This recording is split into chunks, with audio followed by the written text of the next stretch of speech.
Je vais m'engager pour la France, pour deux raisons. Un, parce que j'aime profondément mon pays et qu'il est de mon devoir en tant que maréchal de m'engager et de montrer l'exemple. Deux, parce que vis-à-vis de nos enfants et de nos futurs enfants, parce que maintenant j'en ai deux, je me sens responsable de leur transmettre un pays dans une meilleure condition que dans laquelle j'ai pu le connaître. Bienvenue sur Impact. Aujourd'hui, émission spéciale. C'est moi qui me prête à l'exercice de l'interview. Alors j'ai la chance d'être accompagné par Étienne, qui est journaliste, lui, de profession, ce qui n'est pas mon cas. Et on va aborder ensemble les coulisses du procès avec Libération, ainsi que le verdict qui a été rendu. Je peux vous le dire dès à présent, l'heure est grave. Mais bon, pour ceux qui me connaissent, vous le savez, j'ai le cuir épais et je compte continuer à avancer coûte que coûte. Et pour ceux qui ne me connaissent pas, c'est justement le moment d'apprendre à se connaître.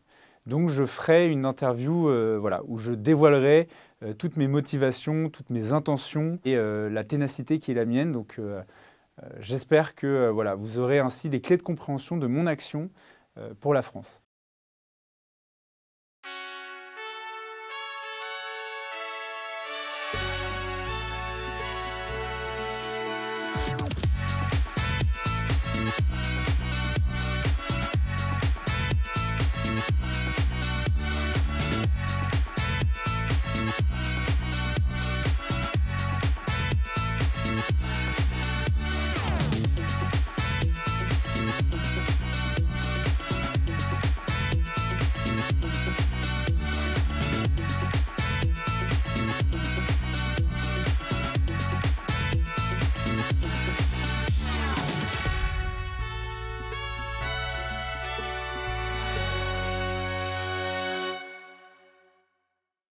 Bonjour Romain, merci de te prêter à ce jeu de questions.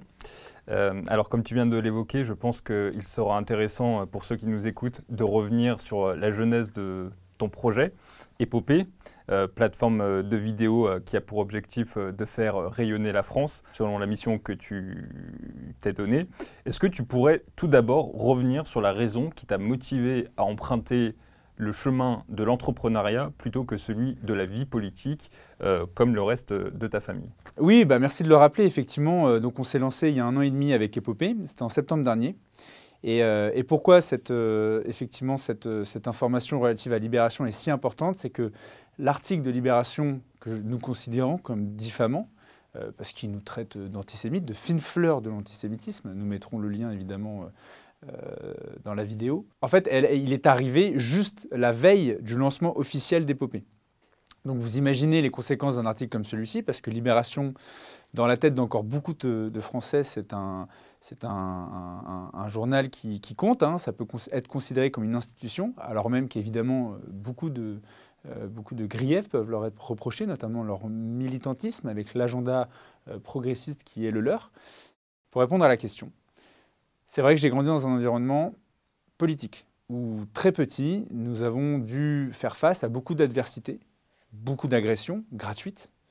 Et très vite, nous avons dû nous former à répondre à ces agressions, qu'elles soient, comme je le disais, physiques ou verbales. Et donc, on a très vite dû faire corps, une sorte de clan. Et c'est pour un grand bien, d'ailleurs, parce que je pense que c'est ce qui a contribué à nous faire tous grandir vite, avoir cette maturité. Je pense notamment à ma sœur Marion, pour qui j'ai beaucoup d'admiration, qui a été élue députée à 22 ans. Je pense à ma tante, évidemment, je pense à mon grand-père, voilà, toutes ces personnes qui se sont battues par la force de leur courage et de leur conviction. Et c'est pas un combat facile. Est-ce que tu peux nous raconter quelle était la situation à l'époque, quels étaient le type d'agression que tu pouvais subir et comment est-ce que vous vous défendiez face à celle-ci? Oui, il y a eu plusieurs canulars à l'anthrax. L'anthrax, c'était un poison qui a été mis dans les enveloppes pour justement créer des dommages à l'intégrité physique de ceux qui l'ouvraient. Il y a eu évidemment 2002 qui a été un tournant majeur parce que là, il y a une vraie menace qui a pesé sur nous. Les gens les plus jeunes d'entre nous ne s'en souviennent pas, mais il y avait vraiment un appel à la violence avec énormément de manifestations. Je me rappelle, on faisait manifester les jeunes enfants. Au collège, pour la petite anecdote, j'avais un camarade qui m'avait raconté qu'en fait, on l'avait fait manifester contre Jean-Marie Le Pen en 2002, et que ce qui était cocasse, c'est que du coup, on s'entendait extrêmement bien, et alors même qu'il était de confession juive. Et donc voilà, la dichotomie entre l'image qu'on lui avait mis dans la tête de ce qu'est la famille Le Pen et la réalité des relations humaines qu'on a pu avoir ensemble a carrément tout changé. D'ailleurs, ce qui était drôle, c'était au lycée, c'était pas au collège, c'est que j'étais délégué de classe à l'époque et j'avais réussi à faire en sorte qu'il ne soit pas exclu du lycée. Et donc du coup, il avait juste eu un blâme. Voilà pour la petite anecdote. Et c'est, je pense, un des faits qui a scellé notre amitié. Sacha, il s'appelle. Mais donc voilà, c'est pour dire qu'en fait, il y a eu énormément d'adversité, d'amalgame, hein, vu que c'est à la mode au moment de dire ça. Beaucoup de pression physique. Moi, en 2002, on venait me chercher à l'école avec un garde du corps, ce qui est quand même assez particulier quand on est tout jeune. Je crois que je devais avoir 7 ans, quelque chose comme ça, 6-7 ans. Et en réalité, oui, évidemment, des crachats, des insultes, des coups. Et donc on comprend assez rapidement que c'est le lot voilà, de ceux qui ont des convictions et qui veulent défendre la France. Et donc très très vite, effectivement, ça crée des liens forts avec les autres membres de la famille. Avant d'en venir à ton projet entrepreneurial, est-ce que tu peux revenir sur ton parcours? Quelles ont été les études que tu as faites? Comment est-ce que tu en es arrivé à te dire je vais fonder une plateforme vidéo pour faire rayonner la France? Oui, bah alors c'est très simple, comme je le disais, jeunesse très fantasque, hein, j'ai fait beaucoup d'écoles différentes, j'étais dyslexique, dysorthographique, donc beaucoup de mal à suivre à l'école, élève assez perturbé, et finalement c'est grâce à l'aviron, donc j'ai pu participer en troisième au championnat de France d'aviron, que j'ai réussi à me rendre compte qu'en fait j'étais capable d'obtenir des choses, et fort de ce constat, alors que j'étais en échec scolaire et que je suis allé en bac professionnel vente, j'ai réalisé qu'en fait j'étais pas plus idiot qu'un autre, et même j'ai réussi à finir premier de la classe pendant mes 3 années en bac professionnel vente. Donc j'ai voulu me rattraper aux branches en faisant un BTS commerce international puis une école de commerce. Puis c'est avéré que voilà, par la force des rencontres et de la vie, j'ai réussi à travailler à l'international, notamment en Afrique subsaharienne pour la banque d'affaires de mon père. J'ai réussi à voyager aussi pendant 1 an en Australie, où là j'ai pu me forger ma propre identité, aller justement chercher voilà, ma propre personnalité, découvrir ma propre personnalité, et en revenant avoir une carrière, si je puis dire, dans l'immobilier où je gagnais assez bien ma vie, avant justement d'avoir cette idée de m'engager pour la patrie. Donc tu as en fait, ce que tu es en train de nous dire, fait le choix finalement d'abandonner une profession qui te permettait de bien gagner ta vie pour prendre des risques entrepreneuriaux afin de fonder cette plateforme. Enfin, comment est-ce que tu en es arrivé justement à te dire à mon tour, il faut que je m'engage et que je prenne ce risque? Ça arrivait assez rapidement. En fait, je me suis fiancé donc, avec mon épouse, et pendant 1 an, on a eu une préparation religieuse assez rigoureuse, alors même que je viens d'un environnement familial qui défend le principe de la culture chrétienne, mais qui n'en est pas pratiquant, il faut se le dire, parce que je dois rappeler que les relations entre les institutions catholiques ou l'institution catholique française et la famille Le Pen sont extrêmement tendues depuis longtemps. Pour rappel, je vais vous donner 2-3 anecdotes, mais les premiers à être montés au créneau en 2002 pour faire barrage, comme on dit, à Jean-Marie Le Pen, c'était les évêques de France. Lorsque j'étais à Saint-Pédis avec Marion, notre grand-père était persona non grata, c'est-à-dire qu'il n'avait pas le droit de franchir les portes de l'établissement. Ce qui est dommage pour eux, c'est qu'il a gagné la loterie, parce qu'à l'époque, on vendait des tickets de loterie. Donc le grand-père de la petite Marion et du petit Romain a gagné tel lot, donc c'était rigolo. Parce que, même au sein de la fraternité Saint-Pédis, c'est intéressant, parce que la fraternité Saint-Pédis est connue pour ne pas non plus avoir de bonnes relations. C'est l'école privée de Saint-Cloud, donc c'est un peu plus, c'est soft, hein, c'est beaucoup plus soft, mais oui, tout à fait. Non, c'était vraiment très, très compliqué. Et voilà, et typiquement, moi j'ai été baptisé chez moi. C'est-à-dire qu'il n'y avait aucune église qui voulait accueillir la famille Le Pen. Je ne leur en veux pas, parce que depuis j'ai fait ma confirmation très récemment, il y a 2 ans, donc 1 an après mon mariage, et j'ai pu m'expliquer avec Monseigneur Rouget, donc l'évêque des Hauts-de-Seine, et c'est pardonné, il n'y a aucun souci par rapport à ça. Ce sont les hommes qui composent l'institution à cette époque-là qui se sont mal tenus, c'est pas l'Église, évidemment, avec un E majuscule. Mais voilà, disons tout ça pour dire que forcément, même si on est français et qu'on défend la culture chrétienne, catholique, parce que c'est notre civilisation, de fait, on n'a jamais eu de bonne relation avec le clergé, si je puis dire. Et donc, au moment de demander ma femme en fiançailles, elle qui vient plutôt d'un environnement conservateur, Elle me dit que naturellement, on va faire une préparation religieuse. Je la suis, parce que je suis quelqu'un de curieux. Et c'était pendant le Covid, donc les prêtres étaient beaucoup plus disponibles. Et donc je tombe sur un abbé formidable, avec qui je m'entends extrêmement bien tout de suite. Et on fait une sorte d'échange de bons procédés, où en fait, il me réapprend le catéchisme que j'avais appris il y a bien longtemps à Saint-Pédis, donc quand j'étais en primaire. Et moi, je lui parle politique. Et donc en fait, on commence comme ça à beaucoup discuter, à énormément changer. C'est devenu un ami depuis, qui vient régulièrement dîner à la maison. Et en fait, ça m'a converti, reconverti, je dirais, mais vraiment converti au sens de la foi retrouvée. Et ce qui a vraiment terminé, si je puis dire, de réaliser l'amour qu'avait Dieu pour moi et pour mes proches, c'est lorsque je me suis marié et que j'ai pu voilà, constater toutes ces grâces, en fait, quand je vois le parcours, d'où je viens, ce que j'ai fait, l'adversité rencontrée, les difficultés rencontrées, et finalement, j'épouse une femme formidable dans un lieu magnifique. Je me marie là où mon grand-père a été baptisé. Tout se passe parfaitement bien. Et cerise sur le gâteau, si je puis dire, ma femme tombe enceinte. Donc je reviens, le mariage était en juin, je reviens de vacances en août et j'explique très promptement à mon épouse, écoute, voilà, au vu de la situation et de toutes ces zones positives, de toutes ces grâces reçues avec ce sacrement du mariage et l'arrivée de notre nouvel enfant, je vais m'engager pour la France pour 2 raisons. Un, parce que j'aime profondément mon pays et qu'il est de mon devoir en tant que maréchal de m'engager et de montrer l'exemple. 2, parce que je suis responsable vis-à-vis de nos enfants et de nos futurs enfants, parce que maintenant j'en ai 2. Je me sens responsable de leur transmettre un pays dans une meilleure condition que celle dans laquelle j'ai pu le connaître. C'est-à-dire que le rôle de transmission de cet héritage fabuleux et de cette valorisation même de cet héritage m'a totalement envahi.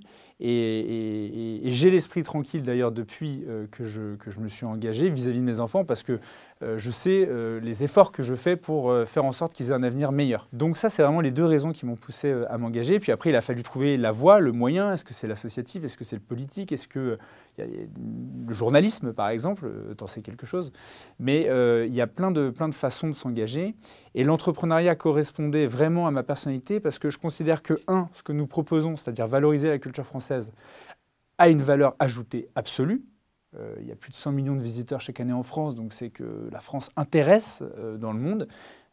Et le constat que je fais, c'est que les Français sont peut-être ceux qui ont alors même qu'ils ont une des plus belles nations au monde, sont ceux qui ont le plus grand déficit en eux-mêmes, de confiance en eux-mêmes.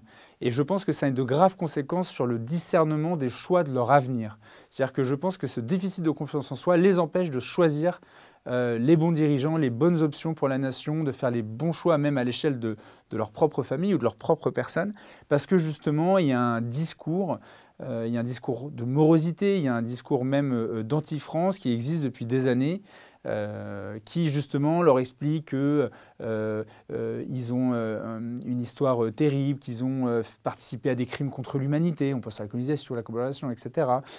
Qu'en fait, ils devraient laisser la place à d'autres cultures, alors même que justement, la qualité d'une culture, c'est de pouvoir la découvrir quand on va sur un territoire. Moi, quand je voyage, je suis ravi de découvrir justement les spécificités d'une culture. Je pense qu'à l'inverse, quand quelqu'un vient sur un territoire, vient en France, il veut découvrir ce qu'est la France. Et donc tout ce discours et tout cet état d'esprit, je pense, fait extrêmement de mal au peuple français. Et comme a souvent eu l'occasion de le dire mon grand-père, la nation, c'est peut-être le seul bien de ceux qui n'ont rien. Donc il faut qu'elle soit la plus belle possible. Ça, je me souviendrai toujours quand il disait ça.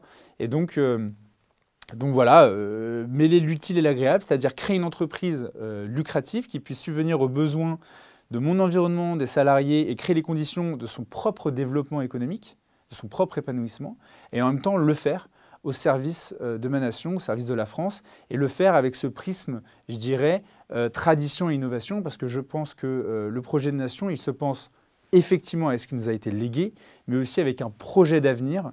Et c'est pour ça que cette devise tradition-innovation, je l'incarne tous les jours que Dieu fait. Pourquoi une plateforme vidéo ?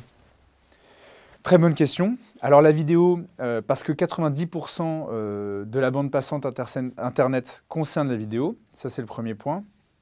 Et puis deuxième point, parce qu'en fait, particulièrement en ce qui concerne le divertissement, je trouve qu'il y a trop peu d'acteurs sur ce segment-là et que le beau, le vrai et je dirais le juste, pour partir de cette définition du bien, d'Aristote, c'est de pouvoir expliquer qu'en fait, c'est de pouvoir, comment je dirais, prendre le temps d'apprécier. Et donc, ces formats le format du divertissement se veut universel parce qu'il touche les âmes, il touche le cœur des Français grâce à des récits en fait fictionnels. Donc c'est pour ça qu'on est sur la vidéo, parce que je pense qu'à travers la vidéo, déjà il y a un usage largement partagé, puis en plus de ça, spécifiquement via le divertissement, on peut justement réussir à valoriser cette culture française avec des récits qui sont entraînants et comment je dirais, émotionnellement impactants.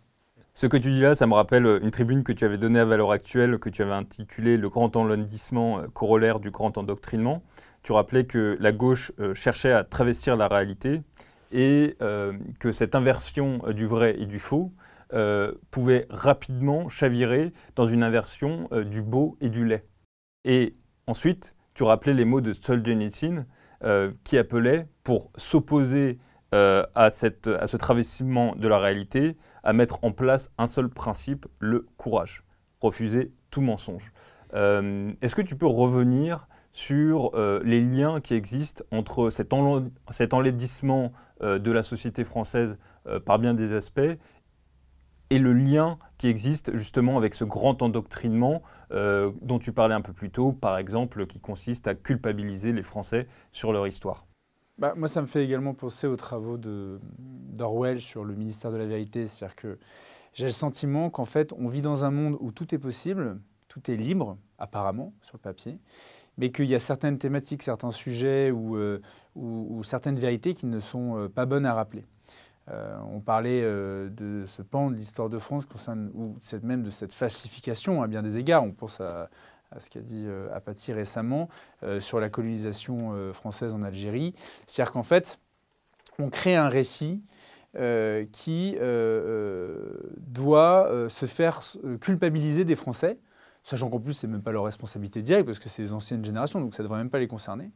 Et donc, du coup, on les empêche d'exprimer ce qui sont leur génie, leur bravoure, leur personnalité. Donc, sur cette histoire de courage, effectivement, je constate que, particulièrement à droite, parce que c'est un environnement que je fréquente, on est extrêmement soumis aux sirènes du politiquement correct, même beaucoup trop. C'est d'ailleurs un fardeau que n'ont pas les Américains, et c'est une stratégie parfaitement bien incarnée par Trump, Musk, Vance et compagnie.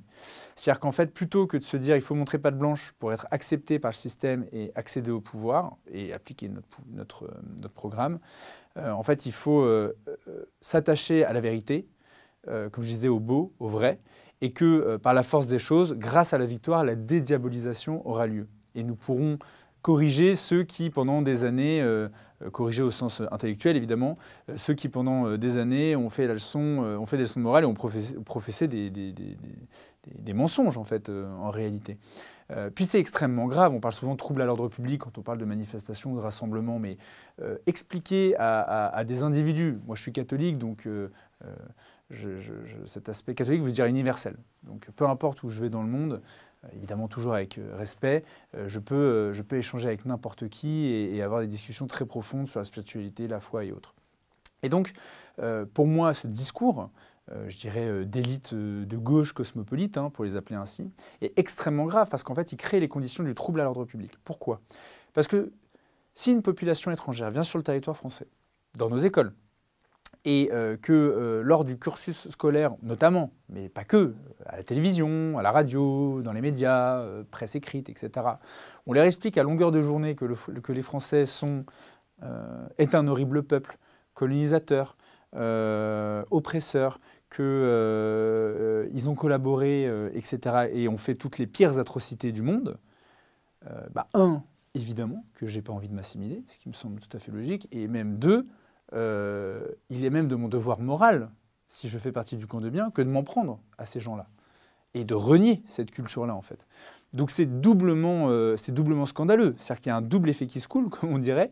À la fois, ça empêche les Français de s'épanouir parce qu'en fait, ils ont un déficit de confiance en eux qui n'est absolument pas légitime, parce que je rappelle que la France est une des plus grandes nations au monde et qu'elle a mené le plus de batailles, je crois que c'était plus de 1000 batailles tout au long de son histoire. Elle a 1500 ans d'histoire et elle a énormément innové, évidemment, dans tous les pans de l'économie, de la science et de la société.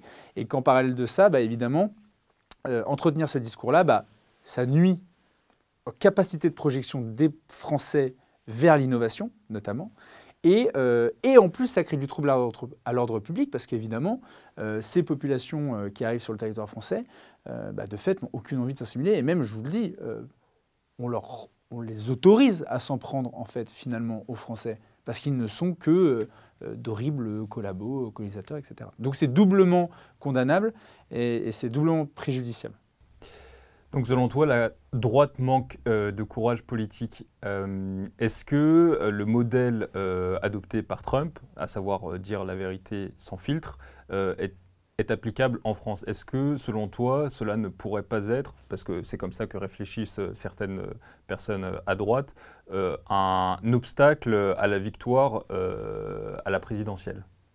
Est-ce qu'on a gagné? Aujourd'hui, est-ce que la droite a gagné?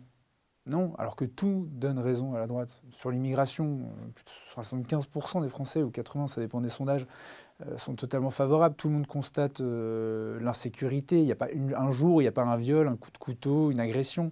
C'est-à-dire que la réalité, en fait, nous fait gagner partout. Ça fait 40 ans que Jean-Marie Le Pen parle des conséquences de l'immigration. Et aujourd'hui, paix à son âme, enfin, on commence à reconnaître qu'il était visionnaire. Lui parlait on a connu l'Algérie française, on est en phase de connaître la France algérienne. On ne se rend pas compte de l'influence de ces populations sur le territoire et surtout de leur nombre et de leur détestation de notre civilisation, je répète, pour les raisons que j'ai rappelées précédemment, notamment. Alors, est-ce que c'est une stratégie applicable en France? Mais je pense qu'en fait, on n'a pas le choix. Soit on continue à jouer avec les armes de nos ennemis et à perdre. C'est Libération, l'Express, BFM, voilà, tous ces médias qui se veulent, comment je dirais, porteurs de la vérité révélée et de la morale absolue. Alors que quand on creuse, on se rend compte que beaucoup de ces donneurs de leçons sont finalement les premiers à avoir des comportements déviants. Je pense récemment à Miller, ce fameux psychologue de plateau qui a été condamné pour agression sexuelle. Il y avait eu des affaires avec Frédéric Aziza. Il a même dû d'ailleurs quitter le service public pour aller sur une chaîne privée. Et Adrien Quatennens, évidemment, pour LFI, qui avait fait la morale et qui s'en était pris à son épouse, enfin son ex-épouse du coup. Ce que j'ai par là, c'est qu'en fait, méfiez-vous, parce que ceux qui font le plus la morale sont souvent ceux qui ont des déviances les plus prononcées. Ce n'est pas le cas de la droite. Le seul problème, c'est qu'effectivement, ça demande un certain panache français. Mais pour avoir ce panache français, encore faut-il justement comprendre cet héritage et cette identité qui nous fait avoir ce panache. Cette capacité à dire « merde, la garde meurt mais ne se rend pas », comme disait Cambronne. Ça fait partie effectivement de notre ADN de français. Mais encore faut-il enlever toute cette glaise de la bien-pensance et cette emprise qu'ont les médias, comme je l'expliquais, des médias bien-pensants, moralisateurs, sur le spectre de la droite au sens large. On va en venir à l'article de Libération, car c'était quand même l'un des grands sujets de cette interview. Cet article de Libération, il a été publié la veille du lancement de ta plateforme. Je vais donner quand même quelques petits rappels à ceux qui nous écoutent pour qu'ils comprennent ce que celui-ci contenait. Alors, le titre, « Derrière le futur Netflix identitaire, le frère de Marion Maréchal est un pétainiste », suivi de la phrase « La fine fleur de l'antisémitisme pour une plateforme de streaming », phrase qui était accompagnée d'une large photo de toi.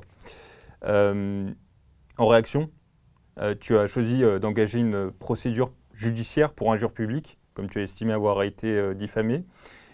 Alors, avant d'entrer dans le détail du procès, est-ce que tu pourrais nous dire quelle a été ta réaction en découvrant que Libération voulait faire croire que toi et ta société, à travers toi, et tes associés, enfin ton associé, faites partie de la fine fleur de l'antisémitisme, et est-ce que tu pourrais nous dire si cette publication a eu des conséquences concrètes pour toi? Oui, alors quand on décide de se lancer dans l'entrepreneuriat comme ça, on rencontre énormément d'adversités. Je m'en doutais, parce que j'aime beaucoup lire et que j'avais lu évidemment beaucoup d'ouvrages sur le sujet. Et je savais que l'entrepreneuriat, en fait, c'est un exercice de résilience. C'est celui qui tient et qui tient le plus longtemps qui gagne. Donc j'ai fait face à beaucoup d'adversités. Déjà, première chose, c'est que je ne connaissais pas le métier de production dans l'audiovisuel. C'est un métier qui m'était totalement étranger. Donc j'ai appris sur le tard. Deuxièmement, il y a eu effectivement, une fois qu'on a réussi à constituer ce projet qui est épopé avec un catalogue, avec des documentaires très bien léchés, c'est ce qui nous a permis d'ailleurs d'être invités dans beaucoup de médias et d'avoir des articles et des tribunes, tu le rappelais aussi. Une fois qu'on a réussi à constituer ce catalogue, on se sent prêt à pouvoir le lancer et par une indiscrétion, si je puis dire, la veille, on a un article totalement diffamant qui titre La fine fleur de l'antisémitisme lance sa plateforme VOD identitaire. Donc évidemment, venant de Libération, j'ai envie de dire, il est plus nécessaire de montrer le militantisme de ces gens-là, évidemment.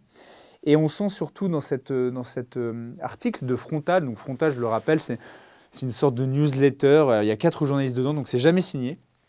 Donc on ne sait pas qui signe les articles, c'est intéressant, parce que du coup, nous, ils nous citent, mais eux ne sont jamais cités.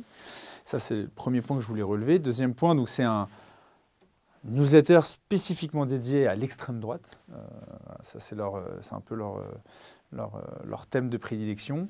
Et l'enjeu, donc, du coup, la mission de Frontal, c'est de pouvoir décrypter et dénoncer toute initiative qui serait évidemment considérée comme d'extrême droite.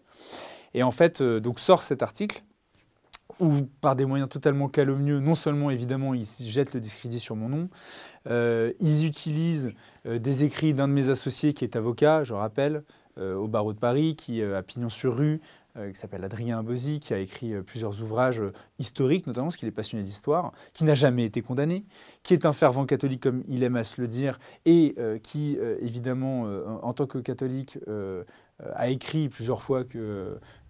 Qu'est-ce qui est reproché? Que reproche Libération dans ses écrits? En gros, il lui reproche d'avoir abordé la thématique du procès de Dreyfus en tant qu'avocat.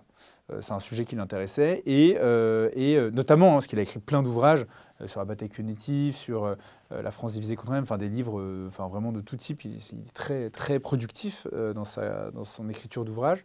Et un autre livre sur la théorie du glaive et du bouclier, donc sur la période de la collaboration, justement. Et c'est les deux sujets qu'il aborde. Et donc, une fois de plus, je le rappelle, jamais condamné. Il s'est toujours défendu en tant que fervent catholique d'être antisémite. Il a même décrit le fait que l'antisémitisme découlait sur des comportements quand j'ai rendez fou les gens, en fait, pour le dire de manière très directe. Et donc, la preuve, c'est qu'il n'a jamais été condamné. Donc, ils se servent de ça pour, évidemment, jeter l'opprobre sur notre initiative.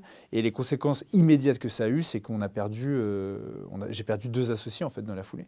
Des gens très respectables d'ailleurs, 2 chefs d'entreprise à qui je dois beaucoup parce qu'ils ont vraiment contribué à l'élaboration du projet.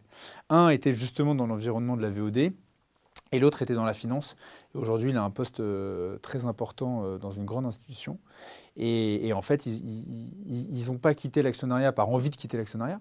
Parce qu'ils me connaissent, on a travaillé ensemble pendant plus d'1 an tous les jours. Donc ils savent très bien qui je suis, ils ne se seraient jamais associés avec moi s'il y avait eu un quelconque doute me concernant.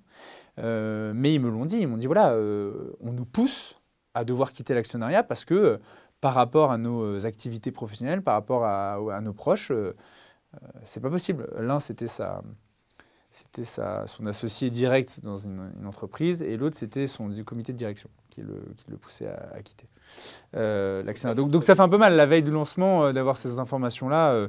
Ça fait partie des coups durs de l'entrepreneuriat, d'autant que c'était parfaitement injuste.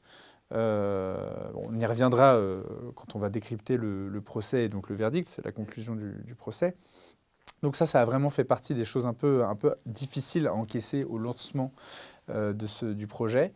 Et puis après, indépendamment de ça, ça a eu comme conséquence de découvrir aussi la lâcheté, je dirais, d'une partie du camp national, parce que les gens, même s'ils sont d'accord avec vous, qui considèrent que ce que vous faites a de la valeur, parce que vous allez, en ce qui nous concerne, donc la bataille culturelle, la valorisation de la culture française est nécessaire pour justement pouvoir faire changer les esprits.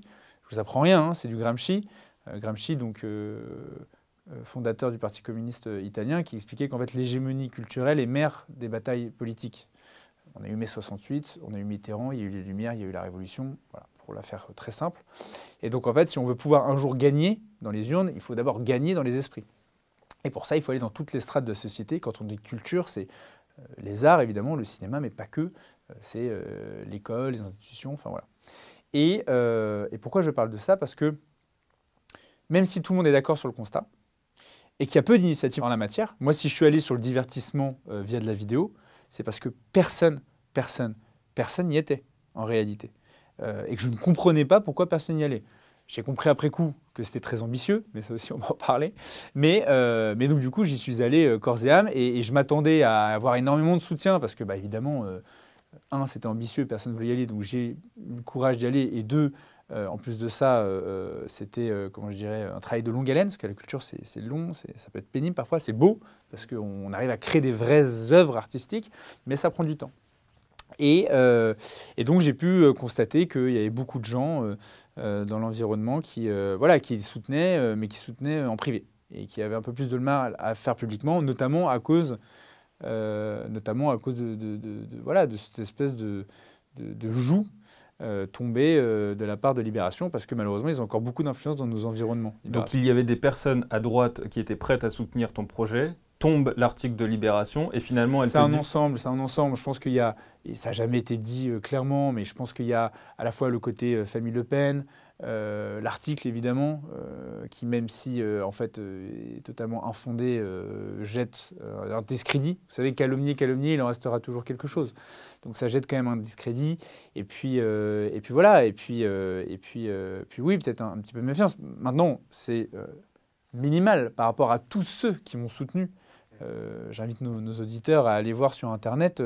C'est incroyable le nombre d'invitations qu'on a eues dans les médias, les tribunes qu'on a pu avoir, les articles de la presse écrite. Enfin, une fois de plus, je parle d'une minorité, mais cette minorité-là, malheureusement, si elle ne change pas de mentalité, elle crée les conditions de la défaite en fait, de notre camp. Parce que si on n'est pas unis et soudés dans l'adversité, on n'y arrivera jamais, parce qu'on perdra toujours sur le terrain de l'ennemi. En fait, il y a un vrai totalitarisme intellectuel à droite, qui n'existe pas du tout à gauche. À gauche, ils n'ont aucun problème à s'allier avec LFI, PS et compagnie. Enfin, des propos, des tweets, des kéfis. Enfin, il y a vraiment à boire et à manger, comme on dirait. Hein. C'est la cour des miracles. À gauche, ils peuvent faire ce qu'ils veulent. On peut leur dire ce qu'ils veulent. Ça ne les empêche pas d'avancer.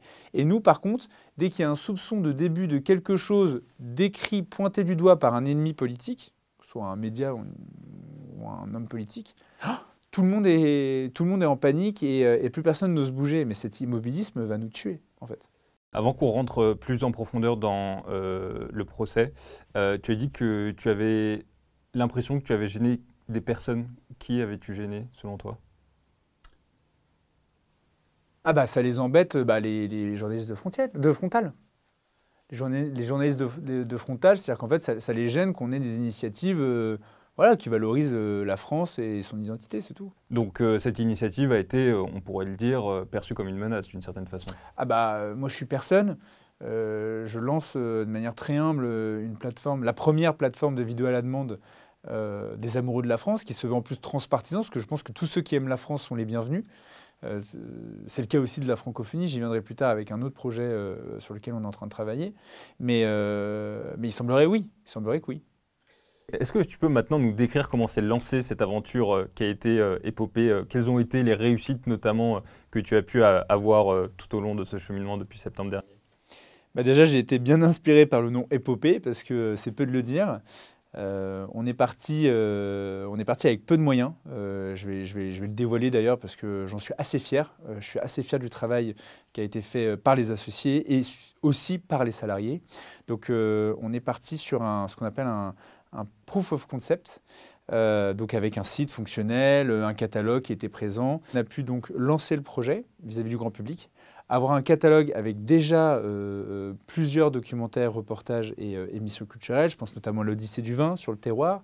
Je pense également aux Paroles d'experts sur la vente d'objets anciens. Ça, c'est pour les documentaires. On avait un reportage qui s'appelle Ceux qui font la France, où on va découvrir justement les traditions françaises à travers ceux qui les font vivre. Et enfin, une émission culturelle, Panthéon des héros, où là, on découvre l'itinéraire, si je puis dire, de grandes figures historiques qui ont brillé par leur courage et je dirais leur intelligence. Donc ça, très heureux d'avoir justement réussi à tout préparer pour avoir justement ce premier produit. Succès, assez grand succès, parce qu'on a plusieurs centaines d'abonnés à la plateforme, donc ça nous a donné un entrain assez certain, puis surtout que ça nous a permis d'être contactés par l'école spéciale militaire de Saint-Cyr, qui nous a demandé, au vu de nos travaux, si on pouvait réaliser un teaser pour leur grand gala annuel. Donc teaser qui a été réalisé, je crois, la mission a commencé en janvier, le teaser a dû être réalisé en février.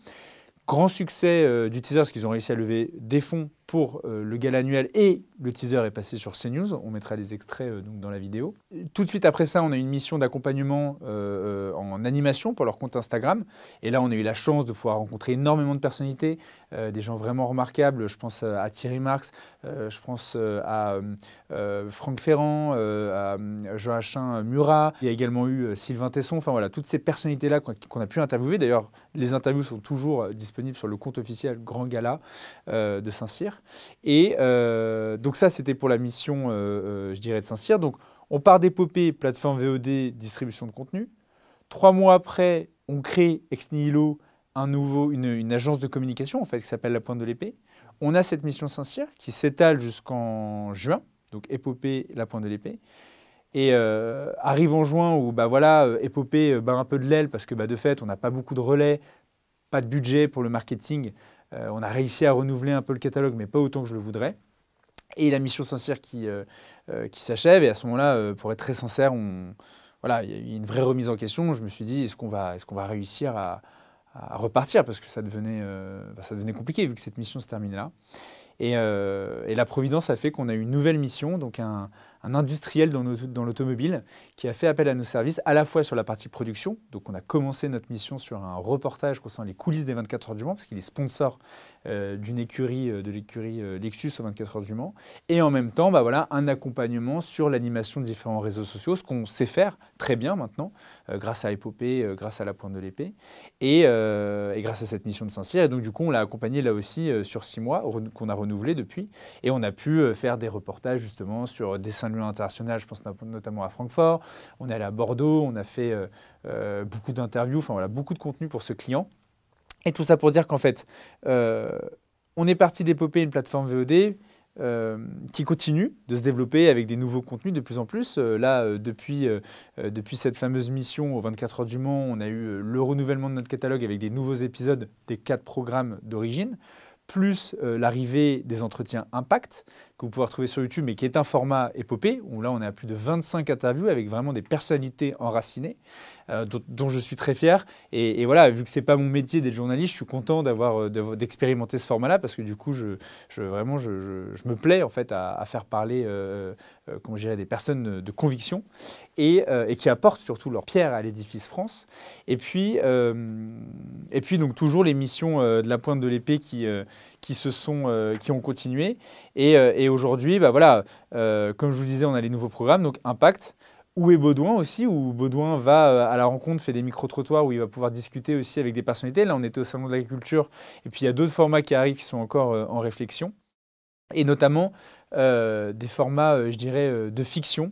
Parce qu'en fait, je me rends compte que là où il y a une très forte attente, c'est celle qui concerne la fiction plutôt enracinée.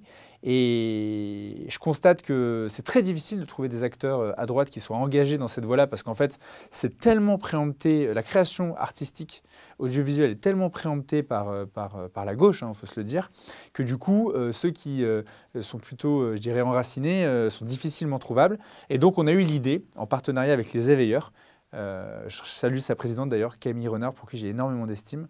On a décidé de créer le premier festival de courts-métrages enracinés. L'objectif est simple, c'est permettre à tous les acteurs de la francophonie de pouvoir proposer des œuvres audiovisuelles artistiques enracinées qui valorisent la culture française. Et le thème de cette année, donc c'est un événement qui aura lieu à l'automne 2025, et le thème de cette année, c'est raconter la France, héritage et avenir. Toujours avec cette idée qu'effectivement, nous recevons un patrimoine, un héritage extraordinaire, mais qu'aussi nous devons nous projeter vers l'avenir parce que nous devons proposer une alternative à ce qui peut exister comme solution politique, culturelle, sociale, etc. Et j'en passe. Donc ça, justement, voilà, c'est un peu le dernier projet du moment. Donc vous vous rendez compte, l'évolution entre, au tout début, une plateforme, je dirais, très modeste de valorisation de la culture française avec des contenus de divertissement, docu, reportages, émissions culturelles. Et aujourd'hui, voilà, on a constitué des équipes, non seulement avec le développement d'Épopée, mais aussi sur une agence de communication enracinée et l'arrivée de ce projet d'envergure avec ce festival qui sera le premier festival en la matière, donc festival de courts-métrages enracinés. Nous sommes le 13 mars lorsque nous tournons cette émission et j'ai reçu le verdict 1 heure avant l'entretien, avant le début de cet entretien. Alors, est-ce que tu peux nous dire quel a été ce verdict justement? Alors, on a parlé donc de ce procès contre Libération et le verdict est, je dirais, il est particulier parce qu'à la fois, je ne serai pas, je parle au conditionnel, concerné par les propos de Libération, et en même temps, Libération est relaxée. Pourquoi? Parce qu'en fait, dans le titre, il est question de parler de fine fleur au sens de groupe, et le juge a considéré qu'en fait, je n'étais pas concerné, ni la Pointe de l'Épée, donc notre organisation, et donc a décidé de relaxer Dov Alphon, qui est le directeur de la publication de Libération. Je m'interdis pas, enfin on ne s'interdit pas de faire appel parce que je pense que quand on a un article avec une photo en 4x3 qui laisse sous-entendre que je fréquenterai la crème de la crème de l'antisémitisme, alors même que personne n'a jamais été condamné, qu'il y a même plein de preuves du contraire, et qu'en plus de ça, on supposerait, de par ma filiation, que de toute façon, mon cas pose question, parce que c'est ce qui est marqué dans l'article, on comprend bien cette méthode en fait, qui concerne à jeter l'opprobre, mais à utiliser les leviers juridiques très bien réfléchi par Libération pour justement être en capacité le moment venu de dire ah ben non, c'est pas Romain Machal qui est concerné par le titre, alors même que c'est ma photo et que c'est moi qui suis concerné évidemment. D'ailleurs ils sont dans les conclusions de la partie adverse, donc de Libération, à la fois ils disent Romain Machal n'est pas concerné et en même temps ils disent oui mais il y a associé personnel, c'est-à-dire que son associé étant associé avec Adrien Abosi en la matière, qui est un intellectuel, avocat, comme je disais, qui a pignon sur rue, et qui n'a strictement rien à se reprocher, et qui n'a jamais été condamné, pour quoi que ce soit d'ailleurs, et ben en réalité, ça permet de jeter l'opprobre, et donc de me mettre supposément dans le même panier, ce qui évidemment dans l'absolu me dérange pas, parce que c'est mon associé, et je l'assume totalement, et j'ai aucun problème avec ça, bien au contraire, mais qu'en plus, du coup, bah, donc en gros, ce n'est pas Romain, mais il est quand même impacté par l'attaque. Oui, il y a une contradiction manifeste qu'on lit dans les conclusions de la partie adverse. Ils ont aussi souligné, en disant que la personnalité de M. Romain Maréchal pose question, enfin en tout cas n'est pas sans poser question, si on reprend exactement leurs termes. Pour ce faire, ils ont souligné que tu étais le petit-fils de Jean-Marie Le Pen. Ils ont aussi dit que tu avais soutenu les combats de ta sœur. Qu'est-ce que ça t'inspire? Le fait qu'on puisse dire que, par exemple, puisque tu soutiens les combats de Marion Maréchal, alors on pourrait imaginer qu'il y aurait des relents antisémites. En fait, c'est la raison pour laquelle il ne faut pas baisser les yeux et il ne faut surtout pas s'excuser face à ces allégations. Moi, évidemment, mon sang n'a fait qu'un tour quand j'ai lu cet article parce que je trouvais que c'était tellement tiré par les cheveux que c'était juste inimaginable, comment je dirais, de ne pas gagner contre eux. Le stratagème utilisé est tout bonnement injuste, quoi, parce qu'en fait, on met mon nom, on s'en sert comme un accroche. D'ailleurs, dans les conclusions de Libération, ils disent cette phrase n'avait que pour objectif, cette phrase est ironique, n'avait que pour objectif d'attirer l'attention du lecteur. Ce à quoi j'ai pu dire devant la présidente, parce que moi j'étais présent, ce qui n'est pas le cas de Dov Alphon, moi j'étais présent au procès, qui était l'après-midi de la cérémonie au Val-de-Grâce, donc l'après-midi où on a rendu hommage à mon grand-père. Moi, je suis allé à la 17e chambre correctionnelle de Paris. Et j'ai dit, mais attendez, mais vous vous rendez compte la violence de cet argument? C'est-à-dire qu'en fait, on peut jeter l'opprobre sur les gens en toute tranquillité, en toute détente, comme on pourrait dire, alors même que ça a des conséquences énormes. Parce que quand Libération titre ainsi, qui est pour moi fortement injurieux, évidemment que ça a des conséquences absolues sur l'environnement, et puis même, ça pourrait même avoir des conséquences sur ma sœur, enfin voilà, ça peut avoir des conséquences extrêmement graves. Mais non, pour eux, c'est ironique. Et ce que je faisais remarquer d'ailleurs à l'avocat, parce qu'après coup, j'ai discuté avec l'avocat de Libération, j'ai dit, mais en plus, non seulement c'est une honte de dire ça, parce que je suis père de famille, j'ai ma réputation, puis calomnie, il en restera toujours quelque chose, donc quand bien même, peu importe les conclusions du procès, cet article a eu les conséquences qu'il devait avoir, je le rappelle, hein, perte de chance, perte d'une partie de mes associés, etc.